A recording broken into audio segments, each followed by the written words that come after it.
रांखान्थि हालोद बा रांखान्थिखौ जौगाहोनायाव मोनसे हादोरनि थाखाय बिराद गोनांथार नङा होमबा रायजोफोर? दा बिनि मेन जाहोनानो जाहैबाय बेफार फालांगि। दा मोनफ्रोमबो हादोरा बेफार फालांगि खालामनानै गाव गावनि जे रांखान्थि बेखौ माने जौगाहोयो आरोखि। जों बेखौ बयबो मिथिगौ नङा होमबा रायजोफोर? दा थिग बिदिनो आमेरिका आरो चाइना जोंथ' बांद्राय एथ' मोजां रिलेसन गैया बा सोमोन्दो गैया जों बेखौ बयबो मिथिगौ आरोखि। गोबाव समनिफ्रायनो जों नुबोगासिनो दं आरोखि। खमैबो बिसिनि रिलेसन गैयैया माने सोमोन्दो गैयैया 9 बोसोर जाबायमोन आरोखि आमेरिका आरो चाइनाजों आरोखि। दा अब्लाबो हठाथनो थाबनो दिनैनि थारिखआव आरोखि 13 थारिख मे 2026 नङा होमबा रायजोफोर? आमेरिकानि प्रेसिडेन्ट डनाल्ड ट्राम्पआ चाइना फारसे दावबायगासिनो दं आरोखि। अलरेडि दावबायबाय। दा चाइनायाव 9 बोसोरनि उनावहायसो मानो आमेरिकाया सोमोन्दो बानायनांगौ जाहैखो आरोखि। दा मेन खारनानो जाहैबाय बिजनेस डिल।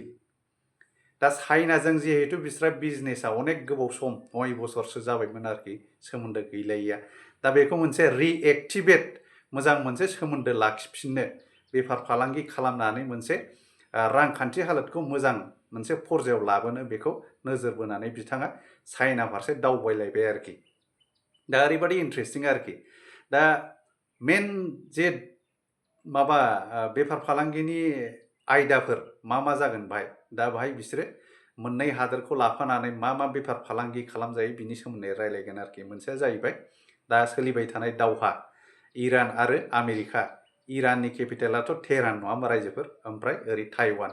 दा बे मोननै हादोरखौ लाफानानै आरो मा बिजनेस खालामजाबावो? मा ट्रेड डिल खालामजाबावो? मा बेफार फालांगि खालामजाबावो? दावहानि गेजेरावब्लाबो दा बेखौ नोजोर बोनानै बिथांमोनहा सावरायगोन जाहैबाय आरोखि। दा मा मोनसे मोजां लामायाव दिहुननो हायो सावरायनानै जों दा बेखौ नेनानै थानांसिगोनलाय आरोखि। नङा होमबा रायजोफोर? ओमफ्राय जे आमेरिकानिफ्राय जे बिजनेसमेनफोर गिदिर बिजनेसमेनफोर बिथांमोनहाबो डनाल्ड ट्राम्पजों लोगो लाफागोन आरोखि। दा जेरैहाय टेस्लानि मालिक एलन मास्क होननाय लोगो लोगो जों बयबो मिथिगौ बिथाङा इलेक्ट्रिक कारनि मालिक बुहुमावनो नङा होमबा रायजोफोर? बिराद फेमास। ओमफ्राय आरो सोर दंबावो? टिम कुक होननाय लोगो लोगो बेबो बिराद गिदिर सासे बिजनेसमेन बा CEO आपेल कम्पानिनि जायखौ जों मबाइल लेपटप अनेक माने इलेक्ट्रनिक्स बुस्थुफोर नङा होमबा? दा बे आपेला बिराद मोनसे नाम खरा बुहुमावनो। दा बिथांमोन सानैया डनाल्ड ट्राम्पजों लोगो लाफानानै चाइना फारसे दावबायगोन आरोखि।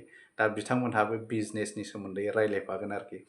जिहेतु अलरेडि टेस्ला आरो आपेला चाइनायाव मोनसे बिराद गिदिर प्रडाक्सन सेन्टार दंखायो आरोखि।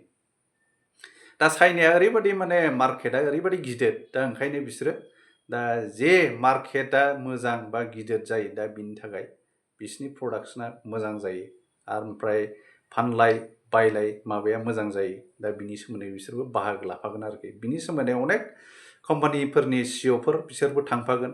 दा रायलायगोन मारै बिजनेस खालामनांगौ नङा होमबा रायजोफोर? दा बेखौ जों समजों लोगोसे नायलांबाय थानोसै आरोखि। दा इन्ट्रेस्टिं आरोखि।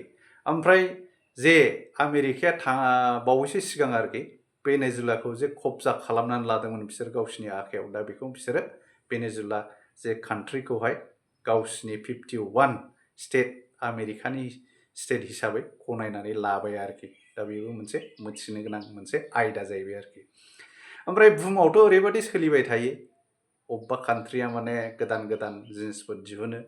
दा अबेबा हादोरा बिदिनो मोनसे गिदिर जन्थ्रपाथिफोर दिहुनो। थिग बिदिनो रासिया बुहुमाव माने बिराद मोनसे पावारफुल हादोर।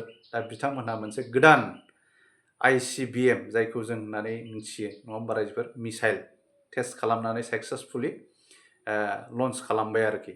दा बे ICBMआ मा जिनिस? दा ओरैबायदि पावारफुल जाहैबाय आरोखि बुहुमनि जायखौ जों इन्टारकन्टिनेन्टेल बेलिस्टिक मिसाइल होननानै बुङो नङा होमबा रायजोफोर? दा बियो माने 5,500 माइल थांनानै बेरफुहैनो हायो आरोखि।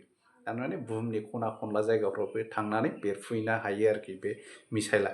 दा बेखौ बिथाङा रासियानि जे प्रेसिडेन्ट बेखौ डिक्लेयार होदों आरोखि। दा बुहुमाव मा जायो मा जाया बेथ' जाबाय थायो नङा होमबा? बबेखौबा जों मिथियो बबेखौबा जों मिथिस्लाबा। दा बेखौ जों समजों लोगोसे नायलांबाय थानोसै नङा होमबा रायजोफोर?